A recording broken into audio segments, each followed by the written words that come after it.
은혜 받으실 하나님의 말씀은 요한계시록 14장 12절 그리고 13절 말씀입니다. 성도들의 인내가 여기 있나니 그들은 하나님의 계명과 예수에 대한 믿음을 지키는 자니라. 또 내가 들으니 하늘에서 음성이 나서 이르되 기록하라. 지금 이후로 주 안에서 죽는 자들은 복이 있도다 하시매 성령이 이르시되 그러하다. 그들이 수고를 그치고 쉬리니 이는 그들의 행한 일이 따름이라 하시더라. 아멘. 아멘. 12절 말씀은 그 9절의 그 결론의 9절서부터 12절까지의 결론에 해당되어지는 내용입니다. 성도는 어떻게 살아야 하는가라고 했을 때 오늘 성경은 성도들의 인내가 여기 있나니 그들은 하나님의 계명과 예수님에 대한 믿음을 지키는 자라고 말씀하고 있습니다. 성도들에게 필요한 성령의 열매가 있다라면 그것은 인내라는 사실을 우리는 기억해야 될 줄로 믿습니다. 그래서 이 9절서부터의 이 단락의 결론은 12절이 되어지는데 여기에 나오는 인내는 그 휘포모네라는 이 단어가 사용되어졌습니다. 이 단어는 그 이를 악물고 억지로 참아내는 그런 인내를 말하는 것은 아니고 능동적이고 그리고 적극적인 그러한 반응을 의미하는 단어라고 볼 수가 있습니다.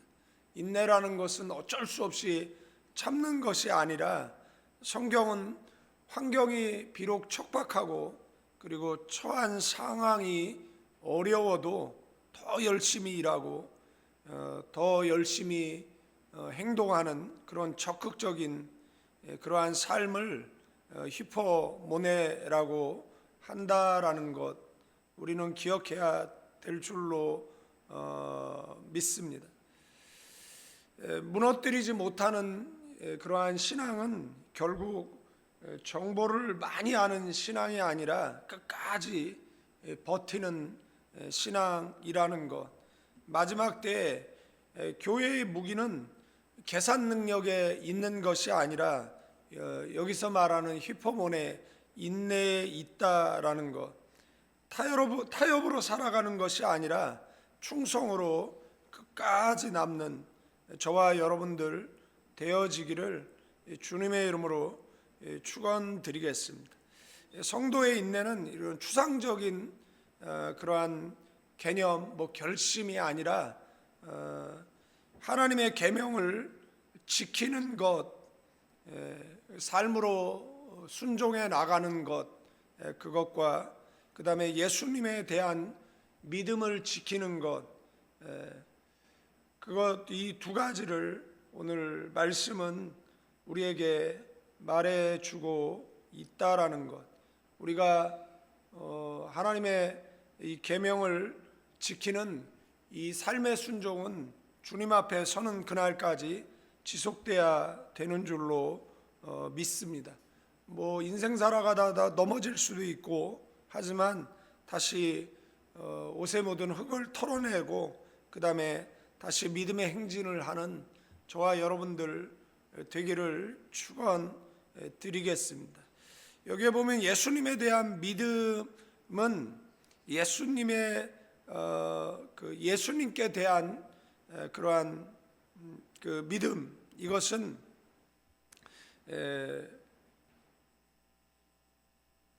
어떤 사람들은 믿음만 외치고 그 다음에 삶은 뒤따르지 않는 이런 삶이 있습니다. 야고보 장로는 이것이 과연 믿음 있는 사람인가라고 이야기했을 때 행함이 없는 믿음은 믿음이 없는 믿음이다라고 밝히고 있다라는 겁니다. 그러니까 행동하는 믿음과 그 다음에 믿는 믿음은 이게 띄어서 생각할 수 없는 겁니다. 믿음이 있으면 행동이 있고 행동을 하면 믿음이 있는 거죠. 그런데 나는 믿음이 있다라 그러는데 뭐 행동은 전혀 따르지 못한다라고 이야기하면 그것은 믿음이 없는 것이다라는 겁니다. 물론 뭐 믿음이 눈에 보이지 않아 가지고 믿음이 있는지 없는지 모르겠지만 그것을 뭐 우리가 알 수 없다라고 이야기하지만 어느 정도는 알 수 있는 것 같아요. 그래서 딱 봐도 사람 보기에도 믿음 없는데 자기는 믿음이 좋다라고 이야기를 하면 그것은 착각이고 노망의 지름길이 아닐까 이런 생각도 하게 되어집니다. 그러니까 뭐 내가 믿음이 있다라 그러면 뭐 행동도 그 믿음에 부합해야 되는 것이고 뭐 다른 사람 봤을 때에도 저 사람은 참 믿음 있는 사람이다 이렇게 인정해 줄 수 있어야 되잖아요.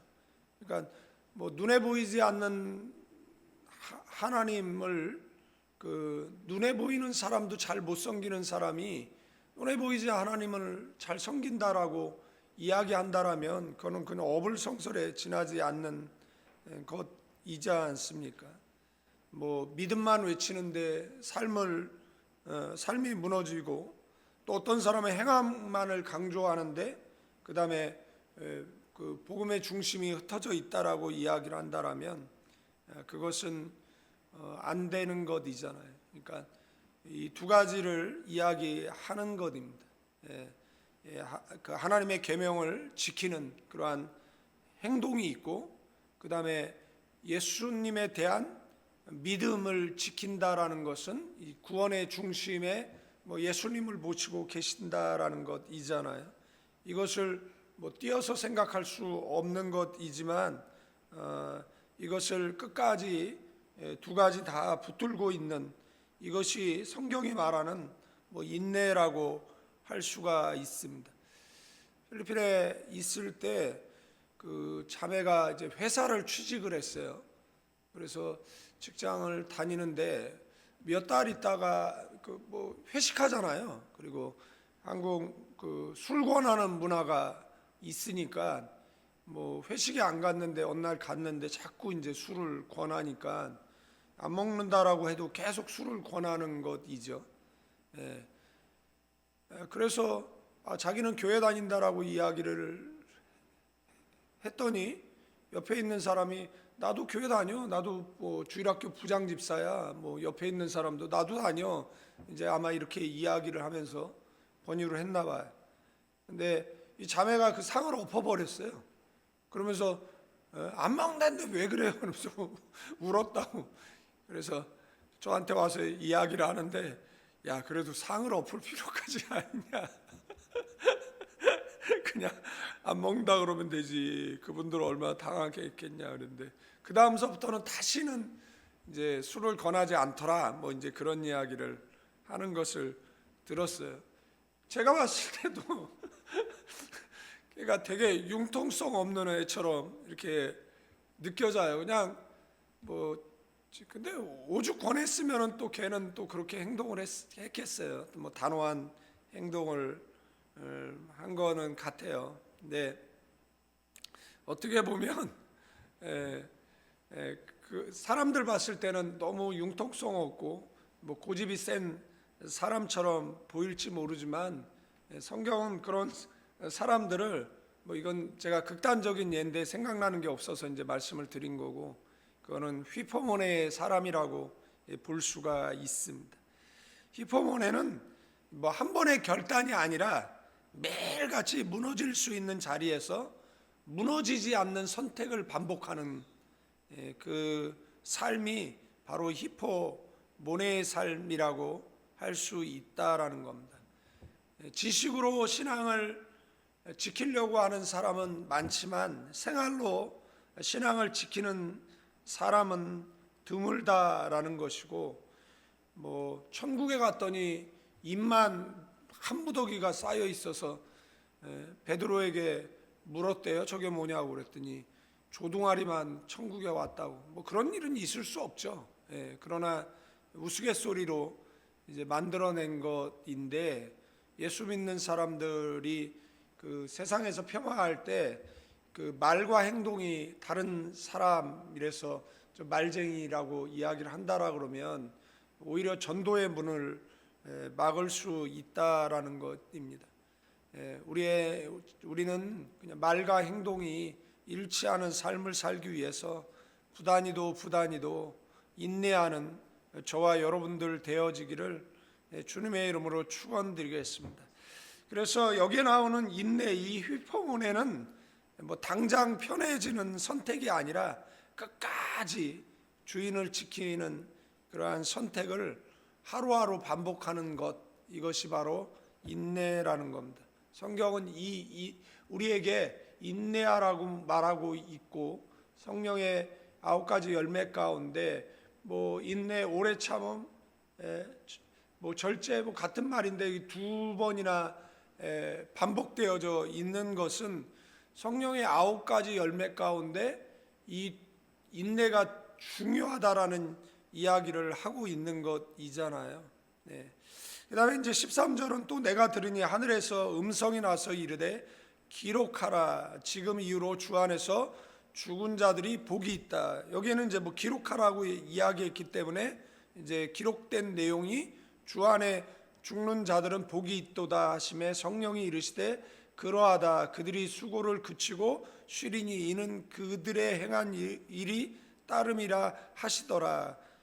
그러나 10장 4절에 가면 임봉하고 기록하지 말아라. 그래서 어디는 기록하라고 돼 있고 어디는 기록하지 말라고 돼 있고 어디는 임봉하라고 돼 있고 어디는 임봉을 뗐잖아요. 그래서 임봉하고 기록하지 않은 내용을 우리가 알 수 없죠. 그러나 임봉을 했지만 그 예수님에 의해서 그 임봉이 열리게 되어져서 그 내용이 우리에게 전달되어졌으니까 우리는 이제 알게 되어진 것이고, 그 다음에 여기 13절에 뭐 기록하라고 해서 그 기록된 내용이 있기 때문에 저와 여러분들은 이 내용을 알 수 있는 것이잖아요. 우리가 신앙생활하면서 기억해야 될 것은 하나님께서 계시해 주시는 범위 안에서만 아는 겁니다. 그러니까 그 계시 넘어가지고 뭐 하나님께서 내게 뭐 말씀하셨다라더니 뭐 내가 환상 가운데 봤다더니 뭐 이런 이야기들을 하는 사람들이 있는데 그 하는 내용도 성경에 근거가 있어야 됩니다. 그러니까 예수님은 하나님께서 하신 말씀만 하셨어요. 성령님은 예수님께서 하신 말씀만 하셨어요. 그렇다라고 성경이 말하고 있잖아요. 그런데 하나님도 말하지 않고 예수님도 말하지 않고 성령도 말하지 않은 이 성경에 전혀 없는 내용을 누군가 뭐 자기가 한다라고 해보세요. 그러면은 그게 옳은 말이냐라고 얘기했을 때 그건 틀린 말이다라는 이야기를 하는 겁니다. 우리나라에 얼마나 그런 사이비 교주들이 많았습니까? 뭐 그 대전에 뭐 양도천이라는 자도 있었고, 우리나라에 굉장히 많거든요. 우리나라에 생각을 해보십시오. 6.25 일제치하 35년 6.25 동란 그리고 그 보릿고개를 겪으면서 정말 그 신분을 바꾸고 운명을 바꿔낼 수 있는 길이 신앙밖에 없잖아요. 그러니까는 뭐 매일 기도하면서 하나님 앞에 매달리고, 그 다음에 옛날에는 뭐 산기도니 뭐 이런 기도들이 있었잖아요. 요즘은 이제 뭐 산기도도 다 사라지고 뭐 소음공예니 뭐 환경파괴니 뭐 이런 걸로 기도원에 가도 그렇게 기도원의 규모가 크지 않는 이상은 뭐 기도할 수가 없지 않습니까? 산에 가서. 그리고 위험하고.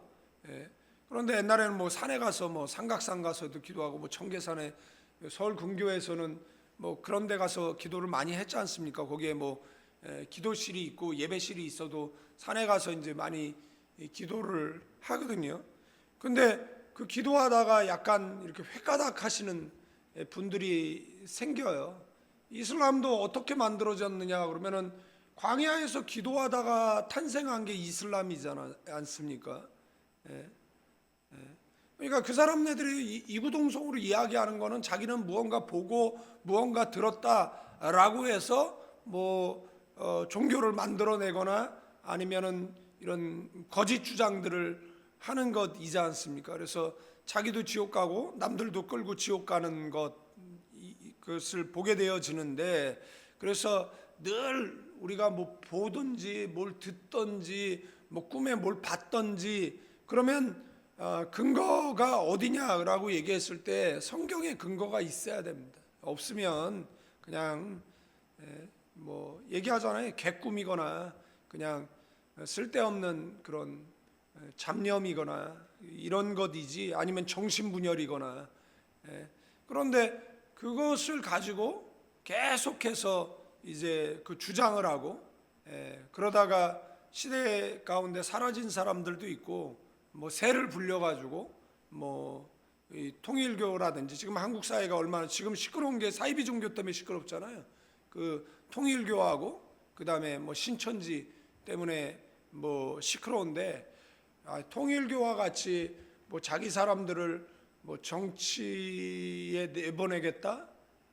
우리나라에 있어요. 뭐 구의원도 되고 시의원도 되고, 표라고 해봐야 뭐 한 지역에 가서 뭐 한 12만 표만 받으면은 뭐 몇만 표만 받으면은 뭐 국회의원 되는 세상이잖아요. 그래서 실제 지방에서 국회의원 된 사람들 중 가운데 정말 그 몇만 표 안 되고 국회의원 되는 사람들이 있거든요. 그러면은 마음 먹고 그냥 그 지역, 한 지역, 뭐 한농북구회 같은 데는 그 한 지역을 기반으로 하고 있지 않습니까? 박명호를 따르는 그 창기복음이라고 주장하는 그 박명호를 따르는 그 자들, 그러니까 걔네들 행사할 때 되면은 뭐 군수 가고 뭐 다 가서 이제 머리 조아리고 하는 그런 사이비들이 지금 우리나라에 굉장히 많아요. 뭐 살아있는 자기가 자칭 하나님이라고 하는 사람은 한 5명 있다라고 그러고, 예수님이라고 하는 사람은 한 50명 있다라고 이야기를 하니까, 그죠? 이 사람네들은 다 하나님께서 계시 안 해주신 거를 자기는 보고 들었다라고 이야기를 하는 것이지 않습니까? 그러니까 지금 한국 사회 뭐 신천지 때문에 시끄럽고, 그 다음에 뭐 통일교 때문에 시끄럽죠. 필리핀은 이글레시아니 그리스도라고, 이 사람네들은 그 또 엘샤다이라고, 이 자들은 그 실제 뭐 하원, 상원, 뭐 시장, 선거에 다 개입합니다. 그래서 실제 그런 사람들을 배출하고, 그 다음에 자신들의 그 종교를 그 다음에 포교에 그 이용하고, 그 다음에 그들에게 정치 자금을 대고 뭐 이런 것을 하는 것이 그걸 보게 되어진다라는 거예요. 그래서 교주가 범죄를 저질렀음에도 불구하고 그걸 비호하는 이러한 그런 나라들은 뭐 후진국이니까 뭐 그렇다라고 할 수 있지만, 한국에서 그런 일들이 있으면 안 되는 것이잖아요. 얘기가 좀 곁길로 갔는데, 기록하라, 이제 이후로 주 안에서 죽는 자들이 복이 있도다. 여기서 말하는 복은 편안한 죽음을 이야기하는 것이 아닙니다. 어디에 소속되어져 있느냐라는 거예요. 주 안에라고 이야기하잖아요. 저와 여러분들은 주 안에 소속되어 있는 사람들인 줄로 믿습니다. 살아도 복이고 죽어도 복이다라는 것을 기억하셔야 될 것이고, 우리가 언젠가는 이 세상을 떠나겠죠. 언제인지는 알 수 없지만, 그런데 그들의 수고가 그치고 실이라는 표현을 하고 있습니다. 언젠가는 이 수고가 그치겠죠. 이 이별, 이 차별, 이 그 없음을 통해서 당하는 뭐 고통도 있을 것이고, 뭐 병듦도 있을 것이고, 그러나 언젠가 이 세상 육신을 벗게 되어질 때 쉼을 얻는 그러한 복이 저와 여러분들에게 있을 줄로 믿습니다. 그리고 살아서 예수를 믿는 이 놀라운 복 안에 저와 여러분들이 있다라는 것도 큰 복인 줄로 믿습니다. 그래서 누구는 쉼을 얻고, 뭐 앞에 11절에 보면 누구는 쉼을 얻지 못하는 이 대조를 이루고 있는데, 같은 종말인데 한쪽은 영원한 쉼을 얻고 한쪽은 영원히 쉬지 못하는 이 차이가 있다라는 겁니다. 이런 차이는 어떻게 벌어지느냐라고 얘기했을 때, 누구를 경배하느냐, 누구 안에 있느냐라는 사실입니다.